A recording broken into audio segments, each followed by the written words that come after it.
Jeremy, it is our honor and pleasure to be with you this evening.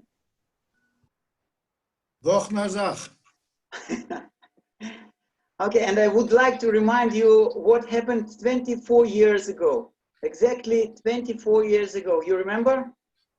Did I have my first seminar in Russia? It was a first seminar for Russian homeopaths in Israel. So I will translate. Yeah. I will translate. Итак, я буду переводить для тех, кто еще не бегло знает английский язык. Мы познакомились с Джереми 24, чуть больше года назад, и я предложил сразу же организовать его семинар в Израиле. И мы пригласили группу из России. Надеюсь, что здесь есть коллеги, которые были еще на том семинаре 24 года назад. Семинар проходил в городе Натания. Незабываемое событие. Всем привет, кто нас слушает. Jeremy, so in few words, this is our group. We have more than about 50, maybe homeopaths volunteers from all around the world, about 12, 13 countries. We create a platform. We have a group in Facebook. And we made quite a lot of things for this month, but it's yet not enough. But we are epidemic, so it's your word. I will translate. Okay, good. Well, hello everybody. Здравствуйте. Yeah, на здоровье. На здоровье. I don't know if people have been listening to any of my webinars, if they've all been translated or not. Джереми спрашивает, или семинары были переведены, или кто-то участвовал. Я отвечу, что частично да. Partially we translated all your seminars. Okay, so I don't, I'm not sure if everybody got to listen or not. So I will try to do some basic things that I covered and maybe some things that I haven't covered so much. And if people have questions, then please, that is the best thing, really. Поэтому я сейчас просуммирую то, что было на этих семинарах. Если у вас есть вопросы, пожалуйста, пишите в чат, мы передадим Джереми. Roman, how many percent, Roman, do you think have listened to the webinars? I don't think that it's a big percent. Okay, good. So obviously, I recommend you listen to these webinars for the theory and the practice of treating epidemics and corona. Я провел серию семинаров по лечению эпидемий и коронавируса. Last year, I've been teaching and studying the treatment of epidemics in homeopathy for the last 30 years, at least. Я посвятил этой проблеме как минимум 30 лет. And for that is one of the reasons I came to Africa to learn how to treat the epidemic, in this case, AIDS. Это была одна из причин, приведшей меня в Африку, лечения СПИДа, AIDS. And I got a lot of good practical experience in this over here, in AIDS, in malaria, in other epidemics. Я приобрел богатый опыт в эпидемиях, таких как СПИД, малярия и других. So last year, about maybe a year and a half ago, I decided to do a course, online video course on the treatment of epidemics with homeopathy. And I made a very full and comprehensive course on this. 1,5 года назад я решил собрать все эти знания и опыт в один курс, который посвящен лечению эпидемий. Which is both about epidemics and about AIDS. Он посвящен в основном эпидемиям и СПИДу. And in that course, the first lesson, I was explaining why it is so important that we know as homeopaths how to treat epidemics. И уже на первом уроке я подчеркнул, почему так важно нам, как гомеопатам, знать лечение. Epidemics is a much more sophisticated type of homeopathy than just the treatment of the individual. Вид гомеопатии, который необходим при лечении эпидемий, намного более продвинут, чем простая гомеопатия. It requires a much bigger vision and a bigger knowledge. Это требует от гомеопата широких знаний и взглядов. And I don't believe you can really understand how to treat miasms before you understand epidemics. И я не верю, что кто-то может лечить миазмы перед тем, как он поймет, как лечить эпидемии. Because miasms are a result of epidemic understanding. Потому что миазмы – это результат понимания эпидемий. Now, today, because our time is short, I just want to lightly cover the main points of epidemic treatment briefly, and a few points about in theory and in practice, and some case maybe. Я вкратце, из-за того, что у нас недостаточно времени покрыть эту тему полностью, открою ее для вас и покажу некоторые практические случаи. By the way, Jeremy, you have anytime you want. Okay. We are here. Okay, great. Can you see the screen? Yes. Okay. So, you know, of course, you know that there have been epidemics all through history, many of them much bigger than this corona epidemic. Вы знаете, что в истории человечества были эпидемии намного больше, чем эпидемия, которая сейчас коронавирус. And the biggest epidemics killed between 40 and 100 million people. И большие эпидемии убивали от 40 до сотен миллионов людей. And this is in a population that is much smaller than the population we have today. So it could have been up to 50% of the people. И еще учтите, что тогда популяция, то есть население земного шара было намного меньше, то есть при таких цифрах понятно, что погибала почти половина человечества. Now, in the last 100 years, since the big flu pandemic, people kind of thought that we have it under control. Последние 100 лет после испанки люди почему-то подумали, что эпидемия уже под контролем.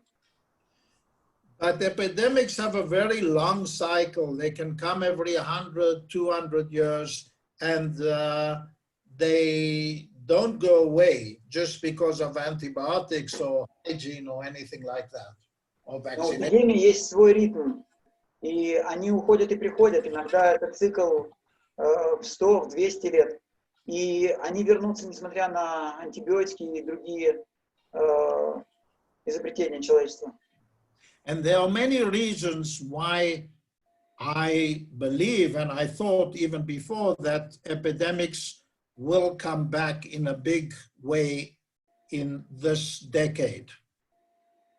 И есть очень много причин, почему именно сейчас, в ближайшие десятилетия, эпидемии будут возвращаться. We see here that, you know, overpopulation is a major factor, and condensed overpopulation. This is Hahnemann says that already. Вы видите, один из факторов – это увеличение популяции, то есть населения человечества, и Ганман уже отмечал этот фактор. Much more frequent travel is another factor. Более частые распространенные путешествия – еще один фактор. And global warming. И глобальное потепление. Even half a degree brings pathogens that we haven't seen here for a long time. Даже увеличение температуры на полградуса принесет патогенов, которых мы не видели раньше. But there are many other factors as well. I listed 12 reasons, there are probably more. Но есть намного больше факторов. У меня их 12, но их на самом деле намного больше. Let me give you one example. Давайте разберем один пример. As the icebergs in the Arctic and the Antarctic melt, there are viruses that have been frozen in ice for millions and millions of years. Например, во льдах Арктики и Антарктики в замороженном виде были вирусы, которые хранились там миллионы лет. У кого-то микрофон, девочки, закройте, пожалуйста. Yeah, so there are viruses being released into the ocean that we have no immunity to at all. И поэтому при растаянии льдов Антарктиды и Арктики вирусы попадают в океан, и мы встречаемся с ними, но наша иммунная система абсолютно не готова к такому развитию событий. But when I listed these 12 reasons, I forgot something or I didn't realize something. Но когда я писал эти причины возвращения эпидемий, я не осознавал еще одну очень важную вещь. And that is the man-made epidemic, the artificial epidemics that are created in our laboratories. Это эпидемия, которую человечество само изобрело. То есть это человек, который изобрел вирулентный патоген. Of course, many people were saying that the AIDS might have been created in a laboratory, but we weren't certain about it. Многие люди уже достаточно продолжительный промежуток времени утверждают, что вирус СПИДа был изобретен в лаборатории, но мы не можем быть уверены в этом до сих пор. But there is more and more evidence every day that the coronavirus was manufactured in a Chinese laboratory sponsored by the Americans. Но все больше и больше подтверждений того, что последний коронавирус был изобретен, продуцирован в китайской лаборатории в городе Ухань, и это было при помощи американцев. Which makes it a very difficult disease epidemic to handle. И поэтому так сложно сражаться, бороться, противостоять этой эпидемии. It is also mutating much faster than any virus we have known in a big epidemic. И мы видим, что распространение этого вируса намного быстрее, чем других вирусов в истории. Last week, there were 30 different mutations. Он меняется с большой скоростью, и в последнюю неделю было замечено более 30 мутаций. Now I've heard that there are over 100 mutations. Сейчас даже есть высказывание о том, что уже произошло более 100 мутаций этого вируса. Now, if you want to understand the philosophy and practice of treating epidemics, this is what you have to study. Если вы хотите понять философию и практический подход к эпидемиям, вот что вам нужно изучить. Can you read that, Roma? Yes.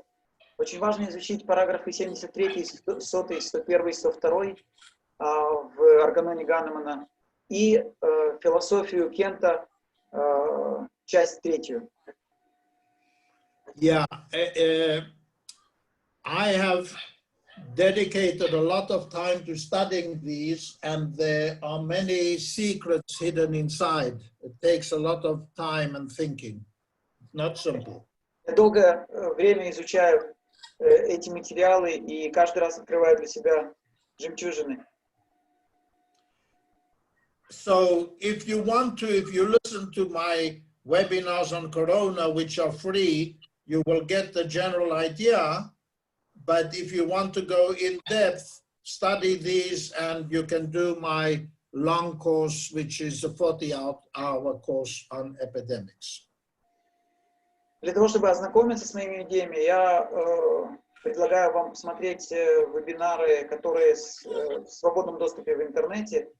Те, кто хотят углубиться в эту тему, могут посетить мой курс 30-часовой, где мы разбираем... But I am going to give you a very short version now. Но сейчас вы получите, я поделюсь с вами очень короткой версией того, чему я учусь на курсе.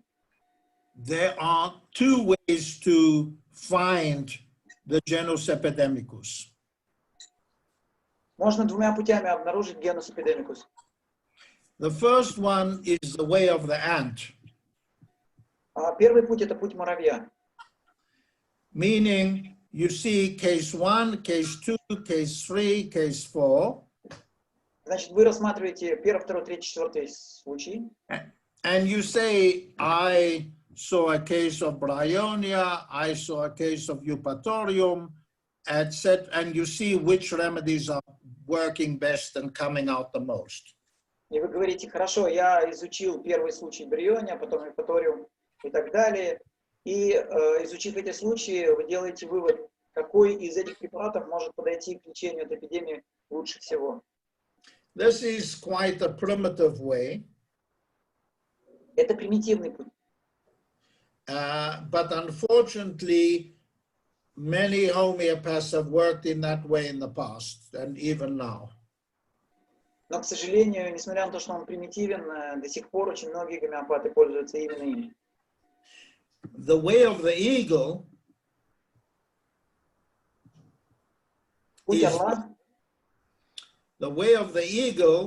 is to look at all the cases together. Путь орла — это изучить все случаи в совокупности. To see 50, 100, 500 or 1,000 cases and to look at them as if they were one person. Изучить каждый из них подробно, а потом изучить все их вместе, как будто бы это случай одного человека. This means much more work in the beginning. Это означает, что вначале будет намного больше работы. When you are collecting and collating and working through all the symptoms. Вы должны работать очень кропотливо, собирая каждый симптом. Работа. Work. Yes. But afterwards, it makes everything much quicker and easier. Но когда вы проделали этот труд, потом намного все проще и легче. Yeah. And I can now treat most cases of corona in 2 minutes or 3 minutes. Я сейчас могу лечить большую часть случаев коронавируса за 2-3 минуты. I'm getting cases every day from all over the world. Я получаю такие случаи со всего мира каждый день. And I usually answer them all very quickly. И обычно мой ответ уходит очень быстро. Because I did the hard work in the beginning. Потому что вначале я проделал очень кропотливую работу. So, and I'll show you how that looks just now. But I collected many symptoms, over 400 symptoms of corona. Я собрал более чем 400 симптомов короны. I cataloged them all. Я провел каталогизацию этих симптомов. And I put the common symptoms on one side and the strange symptoms on the other side. Я распределил обычные симптомы и странные симптомы по обе стороны. So you see, in essence, working that way is like working a proving, like doing a proving. Когда мы работаем таким образом, это напоминает прувинг. Hahnemann's method of treating epidemics was a direct result of his proving work. Метод Ганнемана лечения эпидемий является прямым следствием его работы с прувингами. Because a proving is just an artificial epidemic. Потому что прувинг — это искусственная эпидемия. You have an infectious pathogen or you have a proving remedy, and it infects a lot of people with the same disease. То есть вы заражаете людей одним и тем же патогенным фактором. And both of these, we have to look at all the provers as if one person. И тогда все пруверы, все люди, которые проходят прувинг, рассматриваются как один человек. To make a remedy picture. И тогда у нас получается картина препарата. I have done 40 classical provings, so I have some experience in this field. Я провел более 40 классических прувингов, и у меня есть некоторый опыт в этой области. And this is exactly the way I work in an epidemic. И именно так я работаю в эпидемии. Now, what makes a good proving and what makes a not good proving? Well, why Что so? отличает хороший прувинг от плохого? My dogs are making a noise, sorry. Моя собака гавкает. Простите. I hope it's not disturbing too much. One moment. Пользуясь случаем, на самом деле мы попросили собачку Джереми в этот момент погавкать, потому что мы хотели бы, если бы у вас есть какие-то вопросы, Джереми, вот это время сейчас в чате отметить, чтобы наши модераторы смогли отобрать самые лучшие. So, what makes a proving good is the way how it's edited. It's not in the proving itself, it's the way you put it together. Качество прувинга будет отличаться его редакцией. Это не количество симптомов, а это то, как вы эти симптомы укомплектовываете вместе. If a good proving is put together as if it was one person. When you read the Materia Medica, you think one person proved it, even though it was many people who produced the symptoms. Когда вы читаете хороший прувинг, у вас создается сразу же впечатление, что вы читаете как будто бы о болезни одного человека. But the poor proving is done like this, like the ant way. А плохой прувинг будет выражен или сделан путем муравья. When you read the proving diary, it says prover 1, day 1, prover 1, day 2, prover 2, day 1, prover 2, day 3, etc. И вы видите, что там нет, собственно, порядка прувинга и нет отношения ко всем пруверам, как к одному человеку.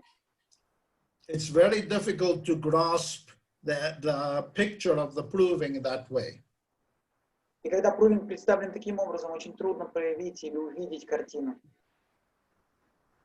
Of course, editing a proving the proper way is much more work in the beginning.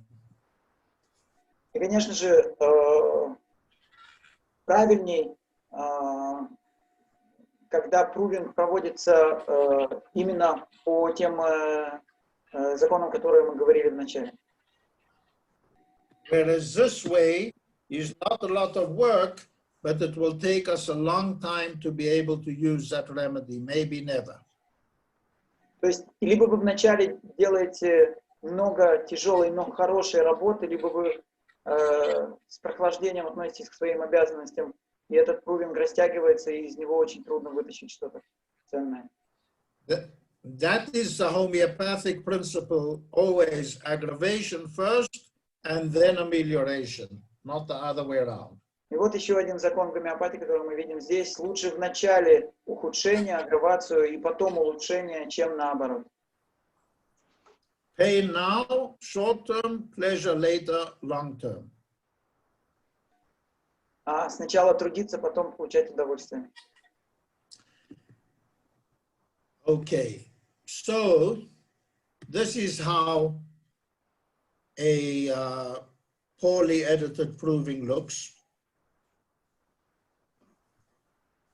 Jeremy, sorry, what kind of proving?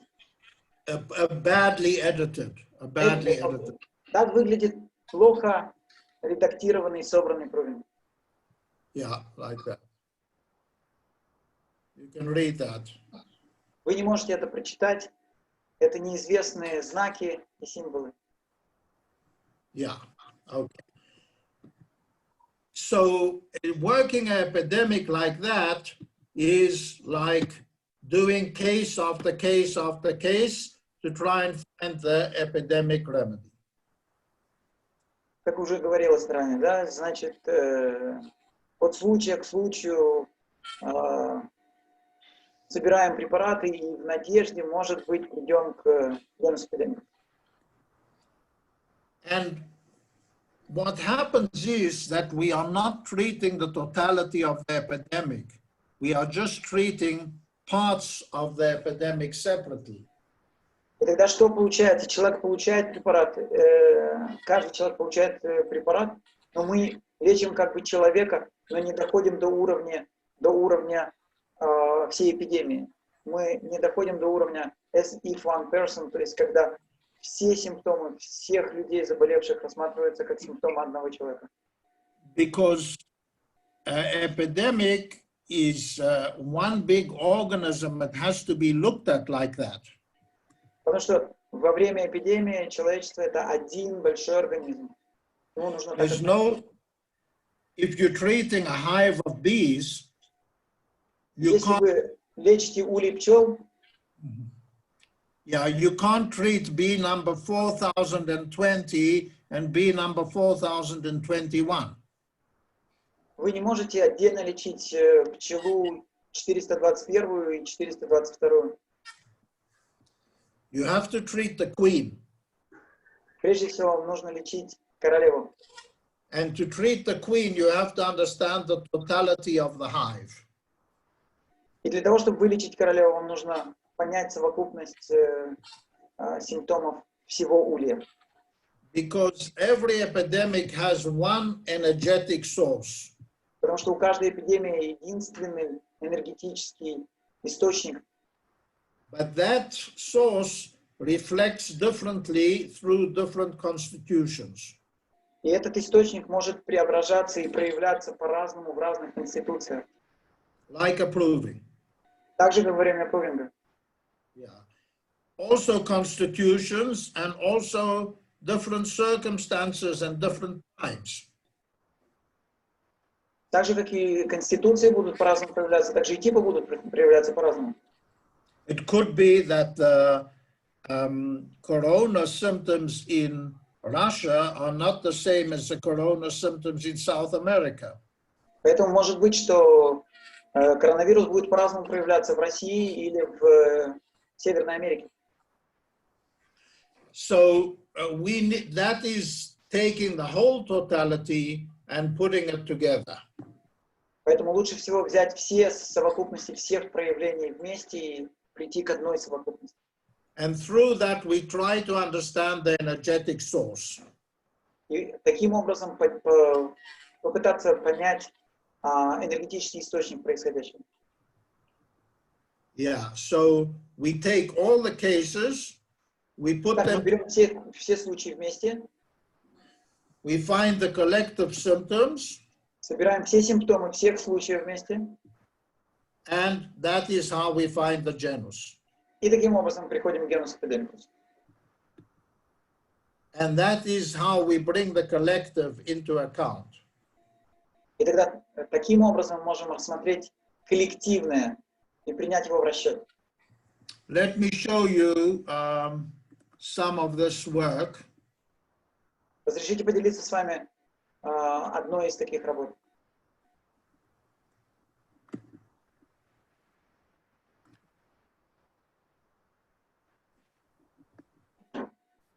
Here is a collection of corona symptoms. Вот, пожалуйста, коллекция симптомов при коронавирусе. And each one is listed with sensation, location, modality, extension. И видите, они есть определенный каталог, есть локальность,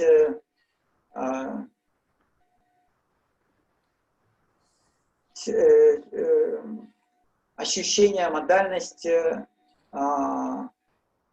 как это проявляется, и полный симптом. And each one is classified according to its importance as a common symptom or importance as a strange, rare, and peculiar symptom. И каждый из них еще и подразделяется на то, как симптом общий, либо симптом странный, редкий, неожиданный, необычный для индивидуума, или странный, редкий, неожиданный, необычный для эпидемии.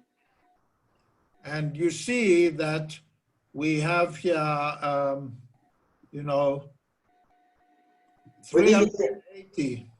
В списке 380 симптомов эпидемии коронавируса. Symptoms, individual symptoms, probably more. Наверняка будут еще больше. And at the same time, in a different catalog, I collect all the strange expressions of the provers. И одновременно с этим в другом каталоге я собрал странные, редкие, необычные выражения больных коронавирусом. For instance, let's take that. Dreams of war. Например, сны о войне. Or, for instance, the virus seems to attack two people at once and in symbiosis. Или еще такой симптом. Вирус нападает одновременно на двух людей. Или человек, just a second, sorry, или человек, два человека проявляют одни и те же симптомы в парах. Or a lot of people mention that the symptoms are like waves. Многие отмечают симптомы как будто волны. And then I take all these symptoms and I do two things with it. С этим я сделал две вещи. Два. Two. One is I try to understand the collective meaning of how all this comes into one idea. Я попытался понять, как все эти проявления приходят в одну картину. I repertorize it. И потом я взял и прорепертуаризировал эти проявления. And I repertorize it hundreds of times. И я репертуаризировал это сотни раз. In many different formats. В разнообразных форматах. These are common symptoms. Вот это общие симптомы. Here are some more characteristic symptoms. Это более характерные симптомы. Here are mental symptoms. Это маленькие симптомы. And if you look, you know, I have repertorized this epidemic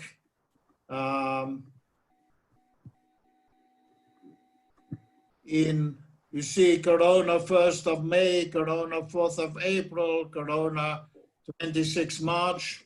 Вы видите разные даты репертуаризации. Репертуаризация каждый раз меняется.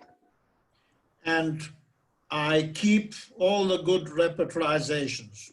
И все эти хорошие репертуаризации я сохраняю в коллекции.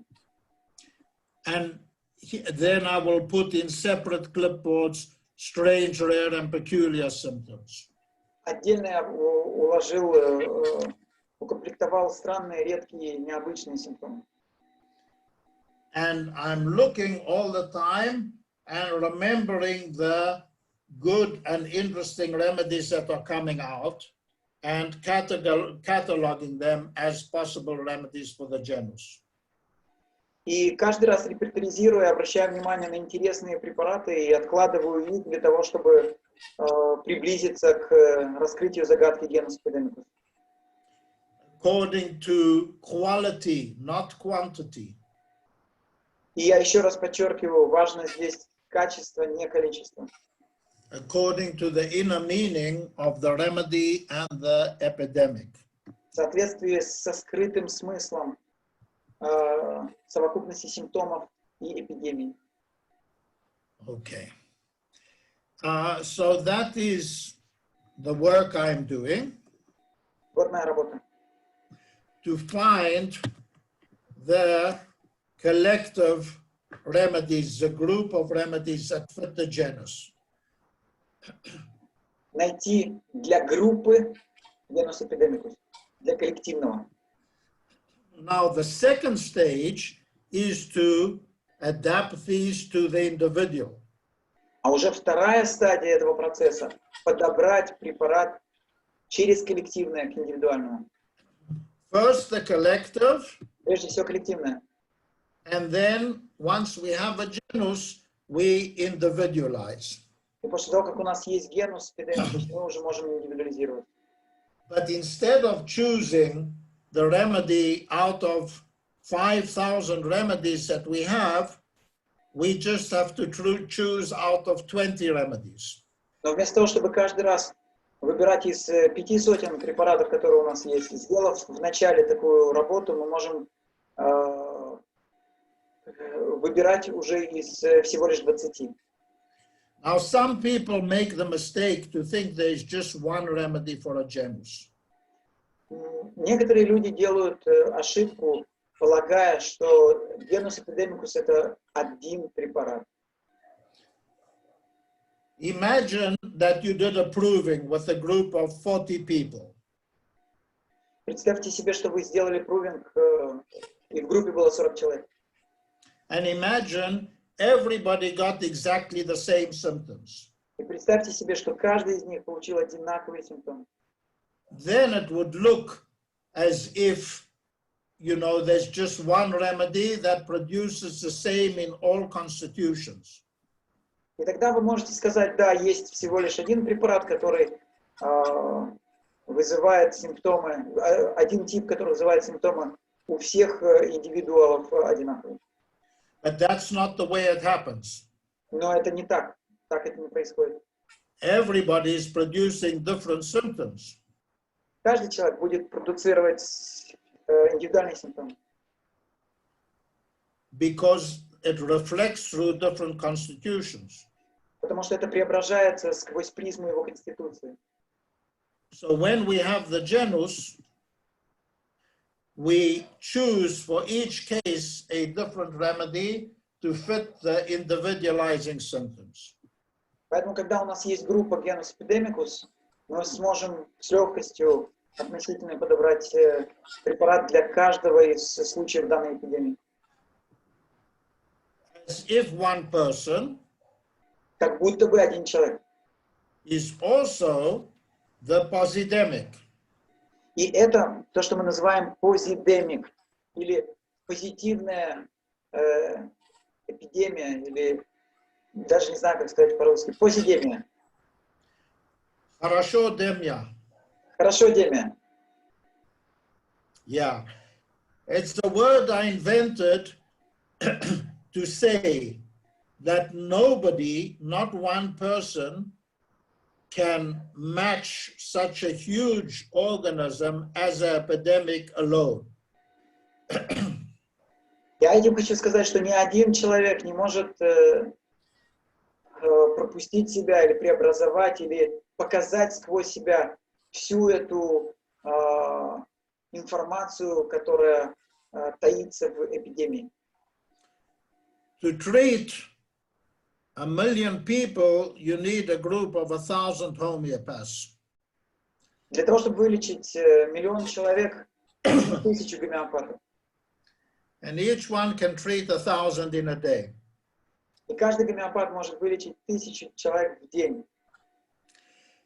But everybody is working together to make this happen in the most efficient way. Но нужно сделать это так, чтобы все работали вместе самым эффективным способом. And that is why I'm so happy that together we have created such a beautiful epidemic. Я поэтому так рад, что вместе мы создали эту эпидемию, хорошедемию. Everybody working together from Moscow, New York, Israel, Africa, all over the world. Все мы вместе, независимо от того, где мы находились, в Москве, в Соединенных Штатах, в Африке, в Израиле, все мы работаем вместе. This is a beautiful thing and a beautiful energy. Это замечательная вещь и замечательная энергия. Yeah. This is what happens when everybody can join forces to work together. Вот что происходит, когда все объединяются. Now you have to understand that the epidemic is an acute disease, not a chronic disease. Пожалуйста, поймите, что эпидемия – это не хроническая болезнь, а острая болезнь. And the essence of acute disease is that everything comes together. It is actually a curative process. И смысл острой болезни, что все вместе собирается для того, чтобы исцелить себя. The only way for a person to get from chronic disease to health is through acute disease. Единственная возможность человека исцелиться от хронической болезни – пройти острую. Of course, acute disease can kill you as well. Конечно же, острая болезнь может угрожать летальным исходом. It's better to get there through a remedy. Лучше пройти эту угрозу с гомеопатическим препаратом. A remedy and acute disease are essentially the same thing. Фактически гомеопатический препарат и острая болезнь – это одно и то же. But the result of a remedy are gentle, rapid, and permanent. Но вот результат взаимодействия с препаратом, он мягкий, постоянный и быстрый. Paragraph 2. Второй параграф 6-го органона. But the epidemic does the same thing as a remedy, but it does it slowly, violently, and temporarily. А вот эпидемия делает, в отличие от препарата и острого случая, то же самое, только очень разрушающе, медленно и глубоко. Now, if in an acute disease everything is coming together, если в остром случае все сходится вместе, in chronic disease everything is splitting apart, то в хроническом случае все распадается на части. Which is what we know is happening to our planet over the years. И вот то, что мы знаем, что происходит с нашей планетой на протяжении последних лет. And the acute disease cures that in a temporary way. И острый случай исцеляет это состояние, но только временно, на некоторый промежуток времени. And homeopathic treatments helps it to cure it more efficiently. А гомеопатическое лечение помогает этому процессу быть более эффективным.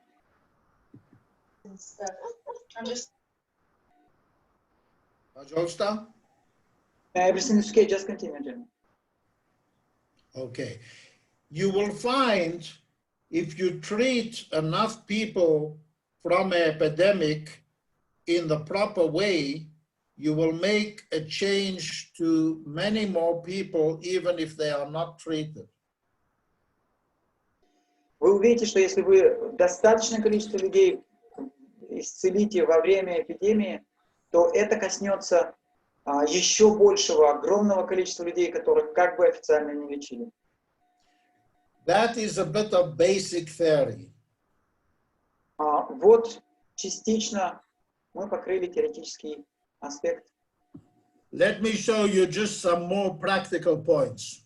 Разрешите поделиться с вами практическими точками. When I repertorize, you see here is the epidemic in some clipboards. Вы видите, когда я репертуаризирую, я покажу вам эпидемию, как она проявлена на некоторых клипбордах, на некоторых страницах. And then, when I'm repertorizing an individual patient, I put it in different clipboards. То есть, когда я репертуаризирую эпидемию, это отдельно, и индивидуала это отдельно. Now, I can do it very quickly. Я могу делать это очень быстро. Because I go to my main repertory. Потому что я знаю мой основной репертуариум хорошо. And I say, what does this patient have? И из этого списка я очень быстро выбираю тот симптом, который мне нужен для пациента. Cough dry, tongue white, heaviness, Например, pressure in the chest. Например, белый язык, тяжесть в груди, сухой кашель. That takes me less than 10 seconds. У меня ушло меньше, чем 10 секунд сделать это.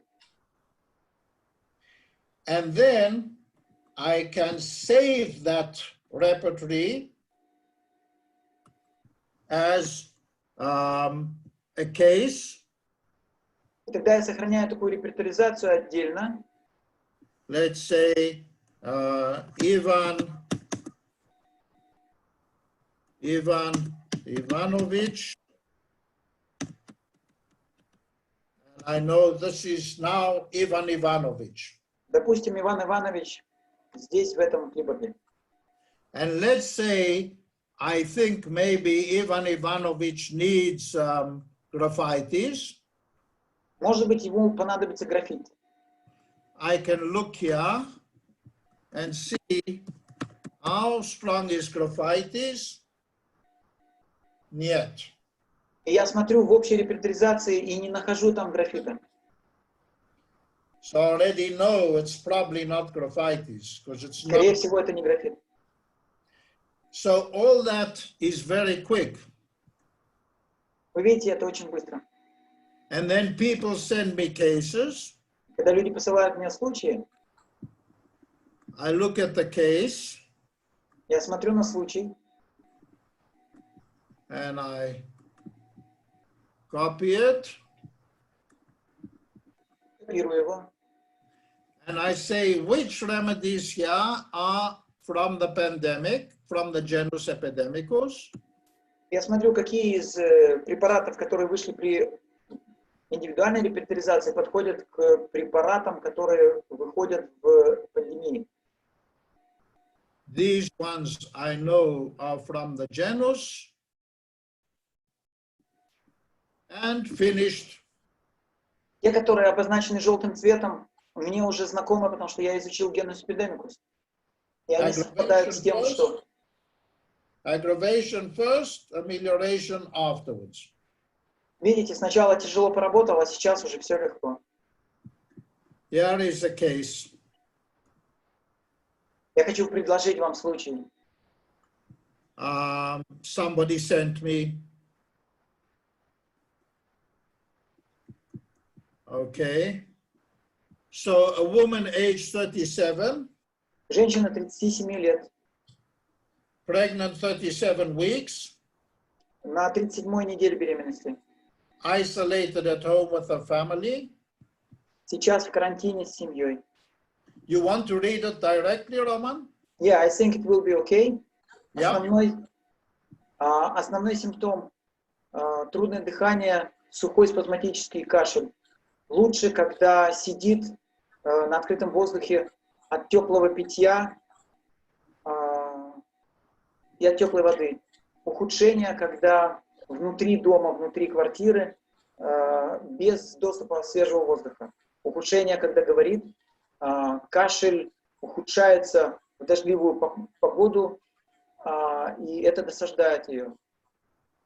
В дневное время или ночью кашель хуже.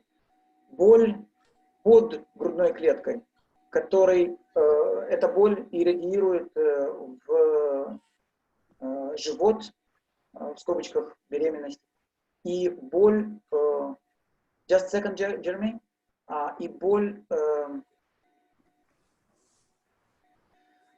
мешает, как будто бы что-то сжимается или что-то становится твердым, тяжелым. Общее состояние ухудшается, когда кашляет. Температура 36,5.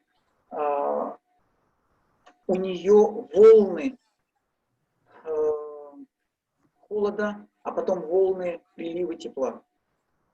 Витальность низкая, чувствует себя слабой, устает легко, хочет сидеть или отдыхать. Бледное лицо, язык белый, сухой, с трещинами посередине языка. Выделения скудные, белые. Имеется в виду выделения из горла, из рта. Аппетит уменьшен. Жажда, особенно холодных напитков. В начале, то есть 2 дня назад, боли были в костях, но они прошли. Цвет мочи оранжевый. Ощущение, что у нее короткое дыхание и недостаточное дыхание, и что она вот-вот умрет. У нее ощущение, что она была травмирована. Это была биологическая ургенция, то есть срочная необходимость, очень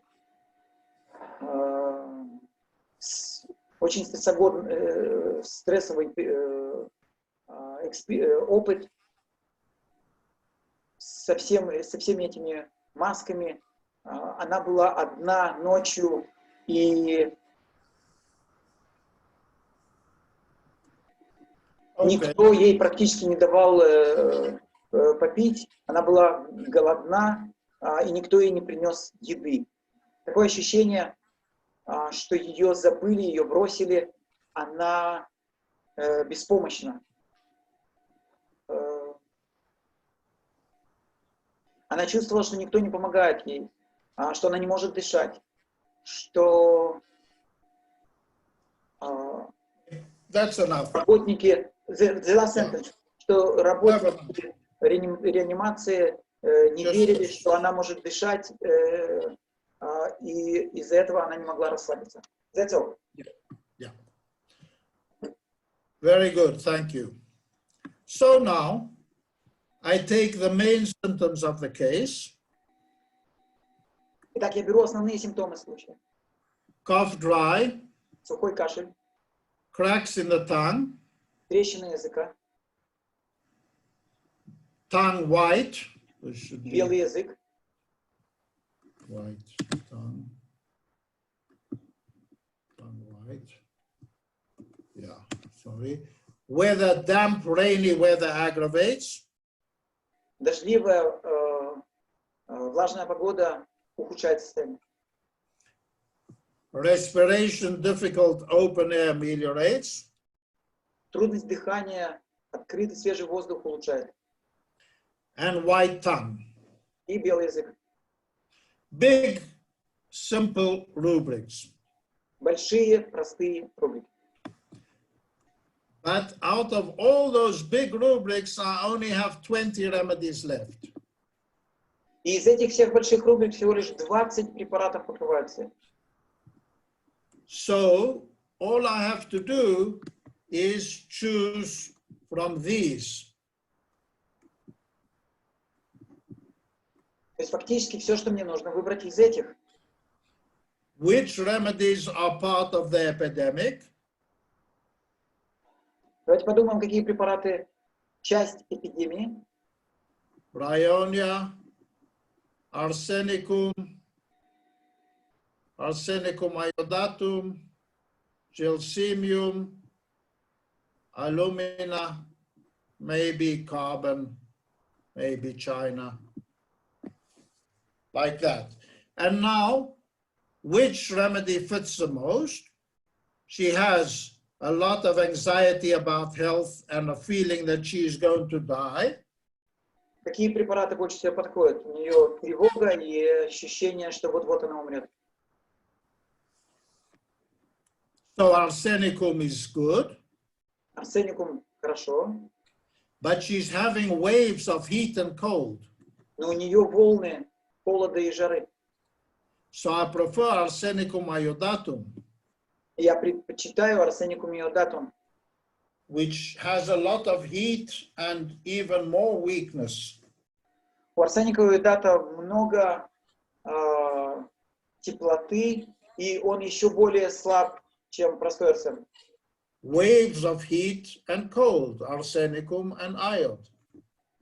Волны холода и волны тепла, арсеник и йод. So we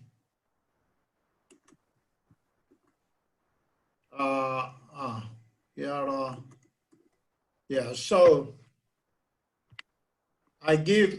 but I told them to start with aconite first.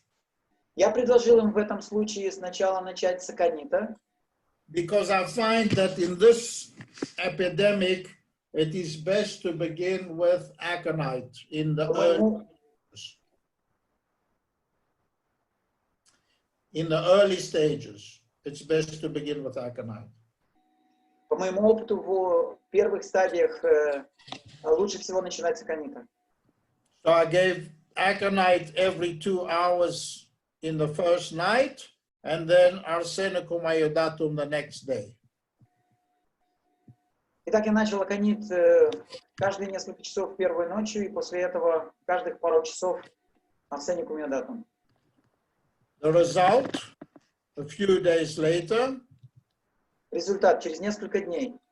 пожалуйста. Значит, она сказала, что это было как будто чудесная пилюля. Она опять может дышать. У нее открылось дыхание. Она может спать спокойно ночью. Все тревоги и ощущение, что она умирает, намного лучше. Сухой кашель и трудность дыхания лучше. Боль под грудной клеткой на 90% лучше. Сейчас она более сильная, лучше витальность. Выделения из горла полностью прекратились. Аппетит намного лучше. Цвет мочи все такой же оранжевый. Okay, so that's quick and easy. Jeremy, just a question, what potencies you suggested in this case? 30 or 200. По поводу потенции для этого случая, 30 или 200, судя по всему, But we also have very good results with high potencies like the 10M. So don't be afraid to use the high potencies. Но в нашей группе мы получаем очень хорошие результаты с очень высокими потенциями. 1М, 10М, 50М и так далее. Так что не бойтесь, пожалуйста, использовать высокие потенции сейчас. Now, I see people sending me repertorizations like this, and I want to point out the mistake here. Мне часто присылают репертуаризации по типу той, которую вы видите, и я хотел бы обратить ваше внимание на частую ошибку. You can't mix big rubrics with small rubrics.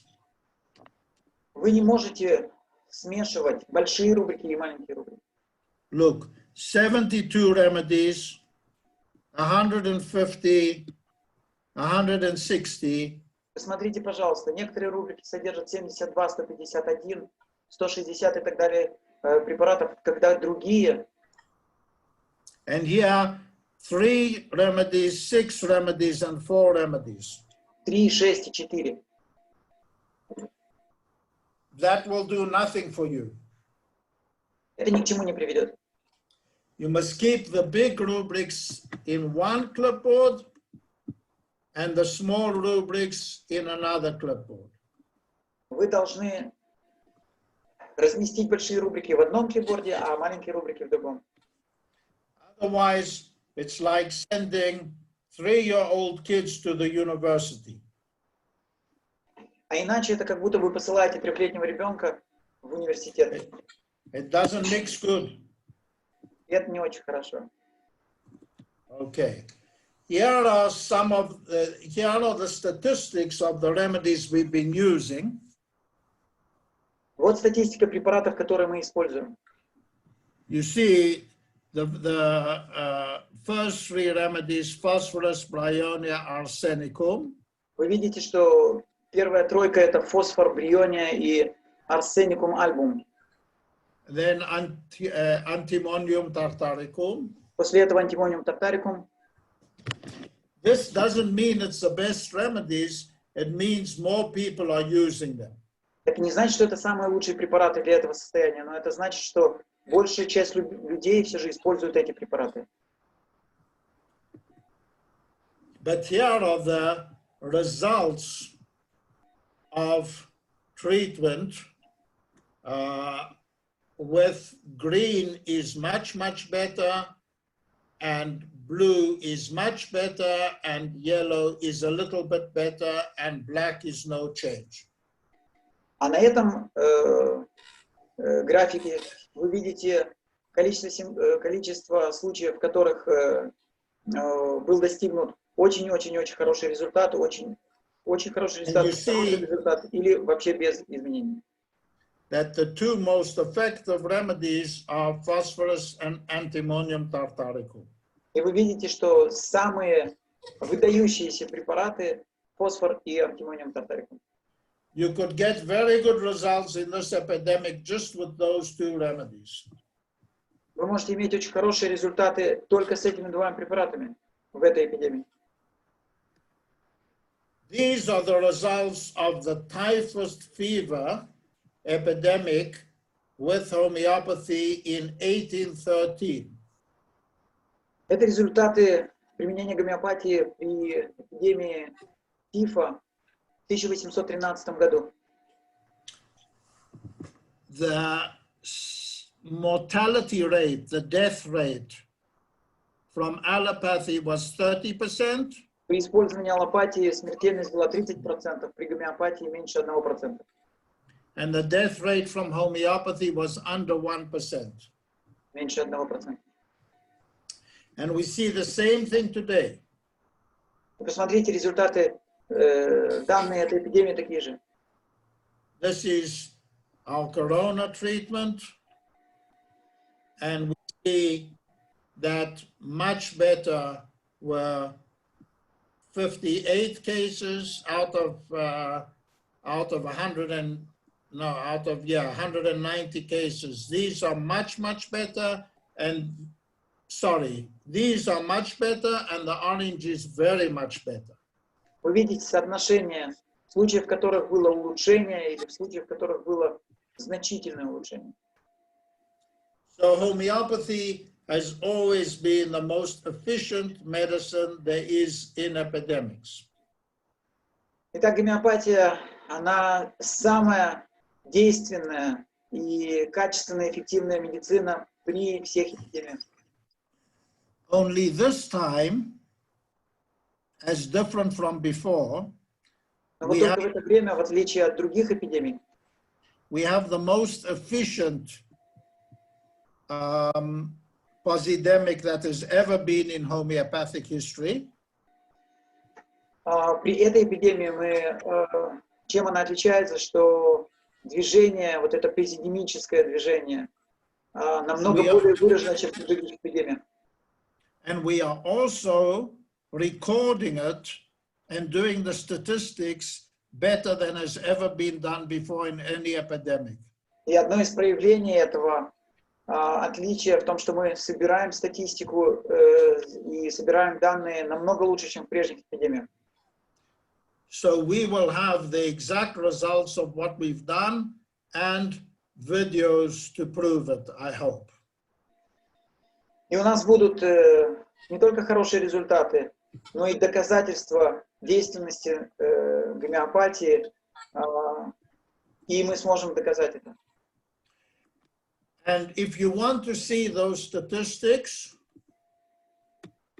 you can look at this website.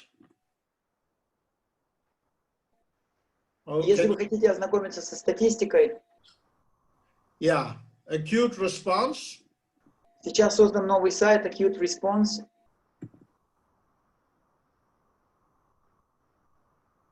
And here we have all the statistics available for everybody to see. И любой человек может зайти на этот сайт и посмотреть все результаты. By the way, Jeremy, I would like to stress that we translated it into Russian. Хорошо большой. Я хочу подчеркнуть, что многие материалы с этого сайта, скорее всего, в ближайшее время все материалы будут переведены на русский язык. Тем, кто интересуется, мы сможем дать доступ. Спасибо. So that's it for now. And just if you have any questions, please, I'm available. Yes, we have you. Thank you very much. And I will start probably from the first question. Jeremy, please tell.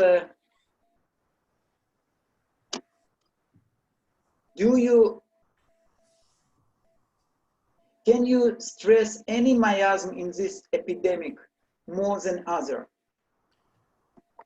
It's an interesting question. A miasm is, in essence, a chronic disease. A miasm is always chronic disease. Миазм — это всегда сущность хронического заболевания. That is, miasms are explained in Hahnemann's book called Chronic Disease. Ганман в хронических болезнях объяснил свое понимание миазма. And in acute disease, miasms are not a factor. Но в острых случаях миазм — это не фактор.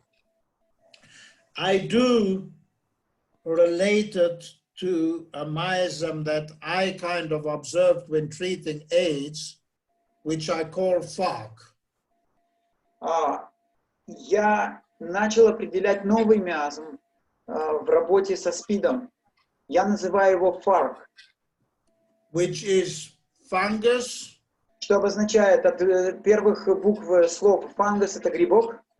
AIDS. AIDS — это СПИД. Radioactivity. Радиоактивность. And cancer. И онкология, канцер.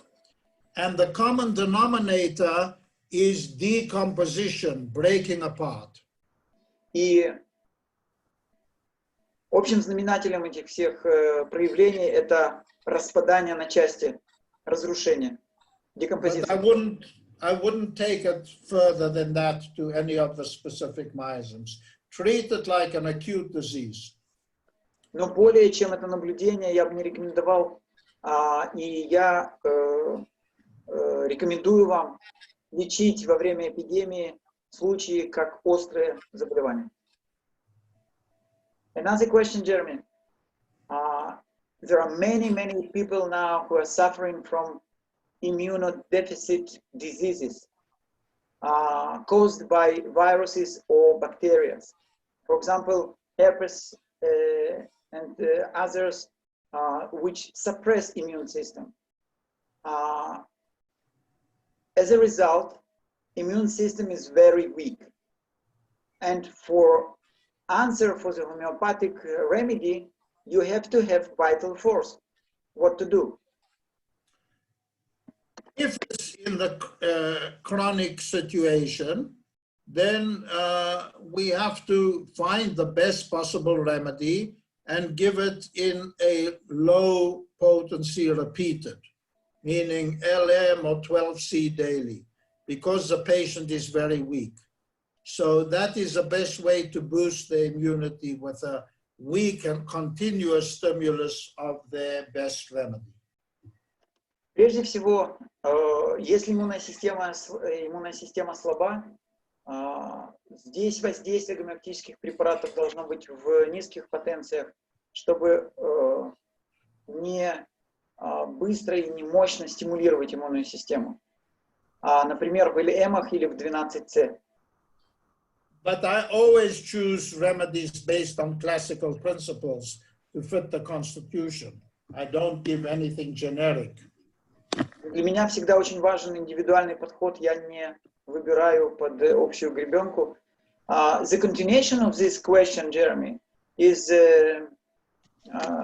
so would you suggest the combination of homeopathic treatment with immunotherapy? Because it's different vectors. Which kind of immunotherapy? Immunosuppressed therapies. No, I wouldn't.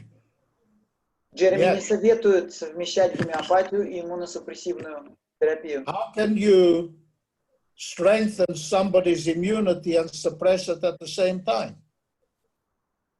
Вы не можете одновременно и поддерживать, и подавлять иммунную систему.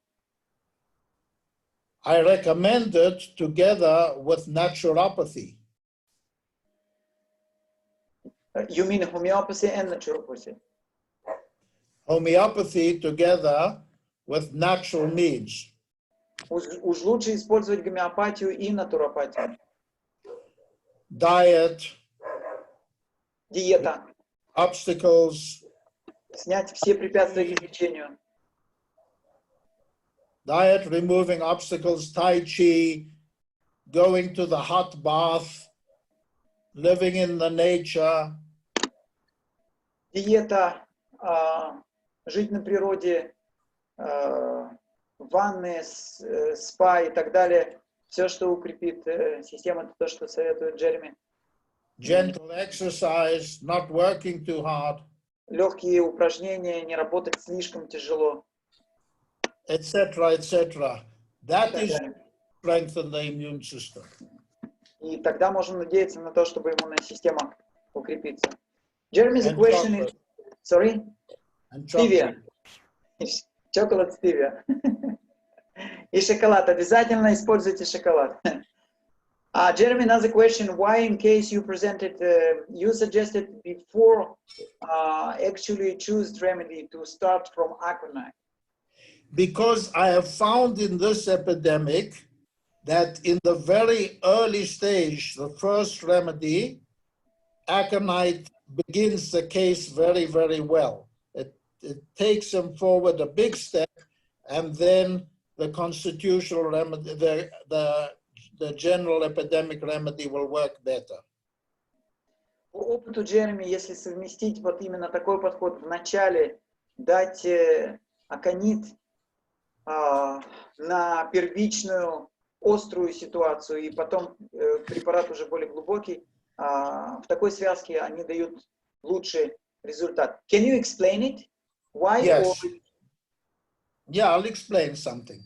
The treatment of epidemic, if you read paragraph 100, is according to phases of how it develops. The remedies develop in phases. Если вы почитаете внимательно 100-й параграф Органона, вы увидите, что каждая стадия развивающейся эпидемии будет требовать своего специфического отношения и лечения. For instance, in Hahnemann's cholera epidemic, например, когда Ганеман лечил эпидемию холеры, the first stage was veratrum, the second stage was cuprum, and the third stage was camphora. В соответствии со стадиями сначала был вератрум, потом купрум и потом камфора. And in this epidemic, I have found that the best remedy for the very first stage is aconite. А в этой эпидемии для первой стадии, по моему опыту, самый лучший препарат это аконит. And partly it's the fear that comes in the beginning, the fear of death. И особенно это этот страх, который легко узнать, который приходит в начале заболевания, страх смерти, страх умереть. Jenny may come to previous question and to be precise. Our colleague asked that we are talking not about immunosuppression, but when we are talking about immunotherapy like immunoglobulins or other stuff, antibodies, for example, that can give a push to immune system.